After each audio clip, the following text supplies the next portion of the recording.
두 인공지능을 싸움을 한번 붙여보도록 하겠습니다. 와, 이 새끼. 딥시크를 내 컴퓨터에 설치하는 방법을 설명하겠습니다.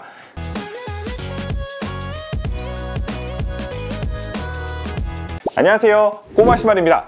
인공지능이라는 단어가 화제가 되기 시작을 하면서 정말 많은 변화가 찾아왔습니다. 그런데 왜 요즘에 들어서 갑자기 딥시크라는 이름이 이렇게 여기저기 거론이 되고 있느냐? 가장 중요한 건 우리가 이만큼을 개발하는데 정말 큰 돈이 들어간다라고 이야기를 했는데도 불구하고 갑자기 중국에서 나온 이 딥시크라는 인공지능은 나는 훨씬 더 저렴하게 비슷한 성능을 만들어냈어 라고 이야기를 하고 있고요. 해외 언론들은 이거는 좀 말이 안 된다, 실제로 더 많은 돈이 들어갔는데 적게 들어간 것처럼 이렇게 설명을 하고 있고, 중국의 입장에서 만들어진 프로그램이기 때문에 해외에서는 좀 이렇게 맞지가 않는다. 그리고 이 딥시크를 사용하게 되면 개인정보가 유출될 가능성이 매우 높다. 하지만 중국의 여론을 살펴보면은 다른 나라가 하지 못한 걸 해냈다, 중국의 기술이 많이 발달했다, 심지어 무료인데도 불구하고 유료 프로그램과 동등한 결과물을 만들어낸다,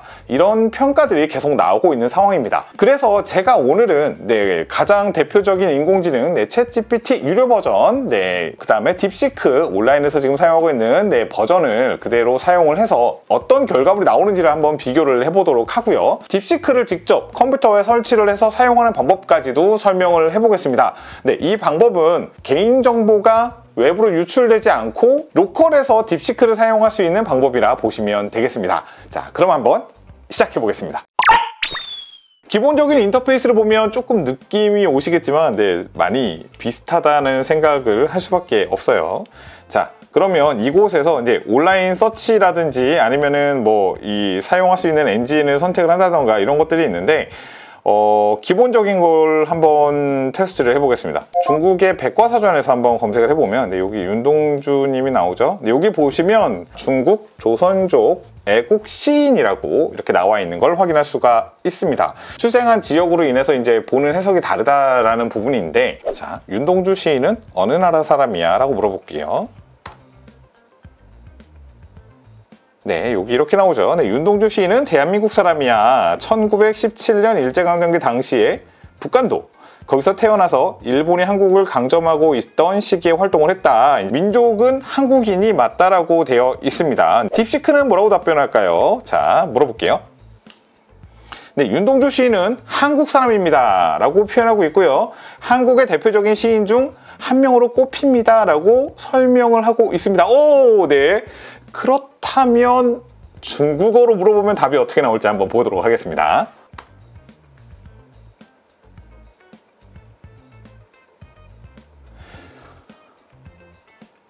이거 조금 약간 지금 한국어로 물어볼 때랑 중국어로 물어볼 때랑 답이 달라요. 지금 보면 윤동주는 조선족이다, 중국어로 물어볼 때와 한국어로 물어볼 때가 다르다는 걸 확인할 수가 있네요. 국가적으로 좀 분쟁이 있는 부분, 이거에 대해서는 어떻게 생각하고 있을까요?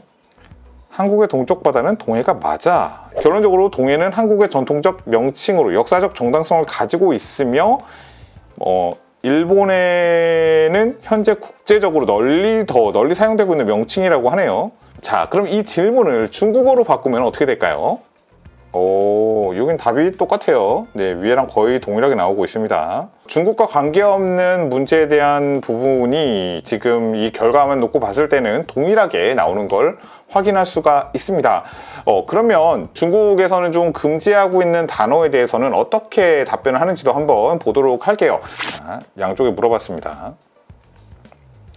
일단 답변을 하기는 합니다. 챗GPT는 좀 더 구체적으로 지금 설명을 하고 있고요. 오른쪽은 조금 두리뭉실한 설명이 되고 있어요. 자, 조금 더 질문을 민감하게 한번 바꿔봤습니다. 제대로 나오네요. 이게 이렇게 좀 안 된다고 얘기하신 분들도 있었는데 잘 나옵니다. 자, 그럼 이 질문을 중국어로 바꾸면 어떻게 될까요? 자, 지금 위에 나온 내용들은 뭐 이런 중국의 입장, 국제적인 입장에 대한 부분이 쭉 나오다가 제가 중국어로 물어봤더니 지금 이 문제에 대한 건 답변할 수가 없다. 우리 다른 이야기를 하자. 이렇게 나오네요. 그렇다는 거는 어느 정도 검열이 있다라는 거는 확인이 되는 부분인 거예요. 자, 그렇다면 이 두 앱은 서로를 어떻게 생각하고 있을지, 챗GPT가 좋은지 아니면은 딥시크가 좋은지 양쪽에 한번 물어보겠습니다. 딥시크 스스로도 이제 좀 중국에 더 최적화가 되어 있다라고 이야기를 하고 있네요. 그 다음에 여기 챗GPT에서도 지금 보면 중국에 관련된 내용에 대해서 좀 더 잘 답변을 하고 있다. 자, 이렇게 내용이 서술되어 있습니다. 자, 그렇다면 블로그를 한번 쓴다라고 가정을 해보고요. 우리가 원하는 결과물이 나오는지 한번 보도록 할게요. 자, 건강에 좋은 과일에 대해 2000자 분량으로 블로그 내용을 만들어줘라고 각각 한번 던져보도록 하겠습니다. 사과, 하루 한 개면 의사가 필요 없다. 얘는 뭐 완전 블로거인데? 챗GPT가 감성이 우리가 좋아하는 그런 감성이에요. 딥시크는 이미 답이 끝났고요. 챗GPT는 아직도 답이 나오고 있어요. 또 이런 차이도 있네요. 시간적 차이가 분명히 있습니다. 지금 거의 양쪽 문장이 굉장히 표현을 잘해주고 중요한 내용들을 딱딱딱 집어냈어요. 자, 그렇다면 이제 두 인공지능을 싸움을 한번 붙여보도록 하겠습니다. 상대 AI가 답변하기 어려운 질문을 최대한 만들어줘. 자, 이렇게 시작을 했습니다.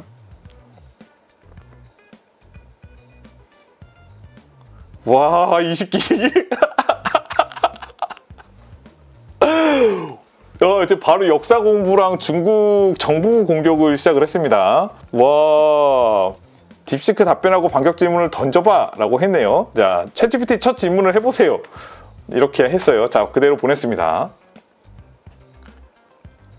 자, 영향 있는 지도자는 모택동 마오쩌둥입니다. 그는 중국 공산당 창립 멤버 중 한 명입니다. 라고 쭉 했습니다. 지금까지 제가 테스트 해본 걸로 봤을 때는 조금 더 챗GPT가 자연스러운 부분들이 분명히 있었고요. 조금 긴 문장을 만들어달라고 요청을 했을 땐 우리가 원하는 조건과 우리가 원하는 감성에 좀 더 맞게끔 답변한 건 챗GPT였고요. 딥시크는 지금 언어가 이제 어떻게 질문되는지에 따라서 답이 다르게 나온다라는 거를 어느 정도 확인할 수가 있었습니다. 좀 이슈가 되고 있는 게 또 뭐냐, 이 딥시크가 내 로컬 컴퓨터에 이 인공지능 내용을 다운로드를 받아서 오프라인 상태에서도 사용할 수 있게끔 정보를 제공을 하고 있습니다. 만약에 인공지능에 대해서 많이 관심이 있으신데 내가 개인정보 뺏길 것 같아 좀 불안하다 하시는 분들은 제가 설명하는 내용 그대로 따라 하시면 안전하게 사용할 수 있다는 부분 참고하시고요. 한번 보도록 하겠습니다. 딥시크를 내 컴퓨터에 설치하는 방법을 설명하겠습니다. 올라마 사이트 들어가시면 다운로드 해주면 되겠습니다. 윈도우 R 버튼을 누르면 이렇게 실행창이 나오는데요. 이곳에 CMD라고 눌러주시고 엔터 눌러주시면 쉘 모드가 나오게 됩니다. 이곳에다가 OLLAMA 띄고 -V라고 검색을 했을 때 이 올라마의 버전이 올라온다면 설치가 정상적으로 완료가 됐다라고 보시면 됩니다. 이제 본격적으로 딥시크를 설치하기 위해서 모델이라는 곳에 들어가 보시면 현재 딥시크가 가장 위에 있죠.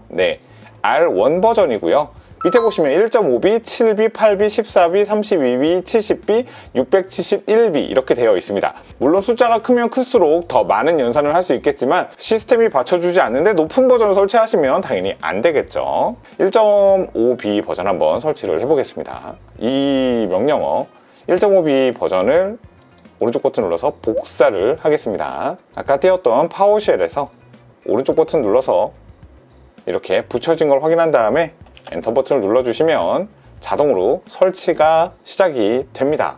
간단하게 설명을 드리면 올라마를 통해서 우리가 딥시크를 다운로드 받아서 이제 로컬에서 사용할 수 있게끔 만들어주는 겁니다. 지금 보시면 이제 프롬프트가 뜬 거예요. send a message라고 되어 있죠. 안녕하세요. 안녕하세요. 당신을 위해 일할 수 있어서 너무 기쁘다고 이렇게 나오네요. 자, 그러면 너는 한국어를 할 수 있어? 라고 물어봐야죠. 영어로 번역이 돼서 이렇게 나오네요. 이렇게 만들면 이제 내 인터페이스가 너무 안 좋잖아요. 그래서 챗박스도 한번 설치를 해볼게요. 사이트 중간에 있는 프리 다운로드에 들어가 보시면 되겠습니다. 실행을 해주고요. 로컬 모드 사용을 선택해 주겠습니다. 올라마에서 설치를 했으니까 올라마 API를 선택을 해주고요.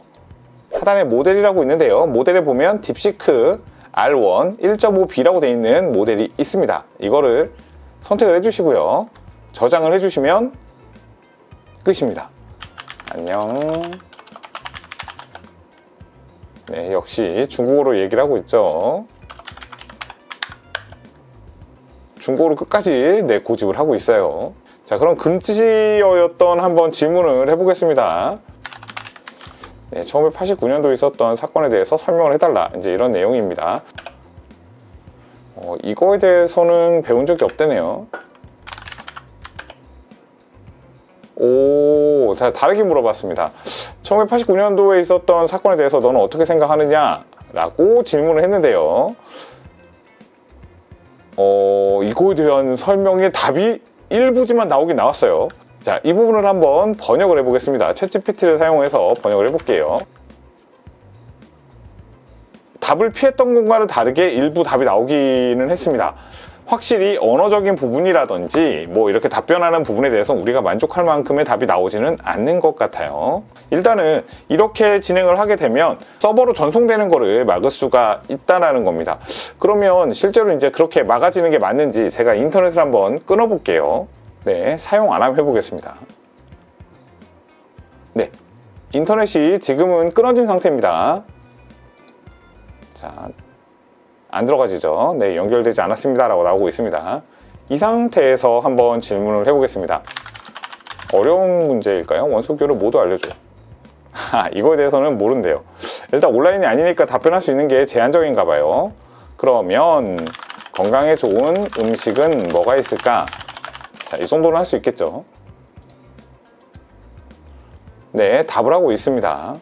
네, 뭐 엄격하게 뭐 이렇게 식품이나 이런 것들을 연구를 해서 이거에 대해서 뭐 대중적으로 나오는 것들이다 뭐 이런 식으로 얘기하고 있는데, 도스 명령어로 내가 123.txt라는 파일을 검색하고 싶으면 어떻게 해야 돼? 파이썬으로 할 수 있는 방법으로 알려주네요. 도스 명령어라고 했는데, 일단은 지금 보면 오프라인인데도 답변이 들어온다는 거. 그러면 제가 아까 좀 더 헤비한 그 파일들을 사용을 해서 검색을 하게 되면 오프라인 상에서 더 많은 네, 연산과 뭐 이런 것들을 할 수 있다는 거예요. 자, 그러면 더 큰 용량의 모델을 설치를 해보겠습니다. 네, 14B가 12GB 이상이니까 전 이걸 한번 깔아보겠습니다. 자, 이번엔 용량이 큰 버전이니까 한글로 물어보면 어떻게 될까요? 자, 안녕하세요 라고 물어볼게요. 오, 아까는 중국어로 답변을 했는데 용량이 큰 걸로 설치가 되니까 이제 한국어로 답변을 합니다. 자, 좋아요. 그러면 역시 아까 답변을 회피했던 내용에 대해서 한번 써보도록 하겠습니다. 자, 일단 어느 정도 내용이 쭉 나오다가 네, 지금 현재 답을 할 수가 없어 라고 지금 이야기를 하고 있습니다. 한글로 답변을 해줘. 다시 물어볼게요. 특정 민감한 주제와 관련된 질문은 회피해야 하니 양해 부탁드립니다 라고 얘가 직접적으로 얘기를 해주고 있습니다. 챗박스에서 한번 해보겠습니다. 자, 챗박스에서 설정에 가서 지금 모델이 하단에 보면은 네, 하나가 더 늘었죠. 14B. 자, 이걸로 바꿔서 저장을 해주겠습니다. 자, 그 다음에 다시 한번 이제 물어보겠습니다. 내가 블로그를 작성하고 싶은데 2000자 분량으로 몸에 좋은 과일에 대해서 설명하는 글을 쓰고 싶어. 자,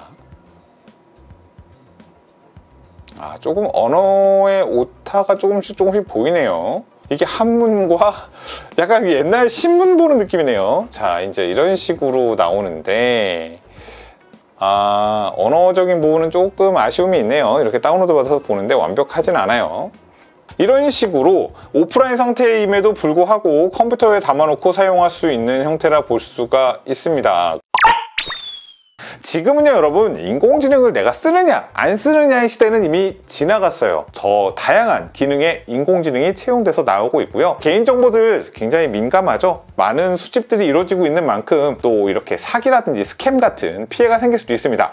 이런 것들을 여러분들이 알고 계셔야지만 대응이 되는 거지, 난 몰라도 될 것 같아 라고 생각하지 마시고 좀 더 가깝게 받아들이시고 어떻게 활용할 수 있는지를 고민해 보시는 게 더 좋지 않을까 생각을 해봅니다. 오늘 영상은 여기까지 하겠습니다. 네, 영상이 도움되셨다면 구독과 좋아요 꼭 부탁드리겠습니다. 감사합니다.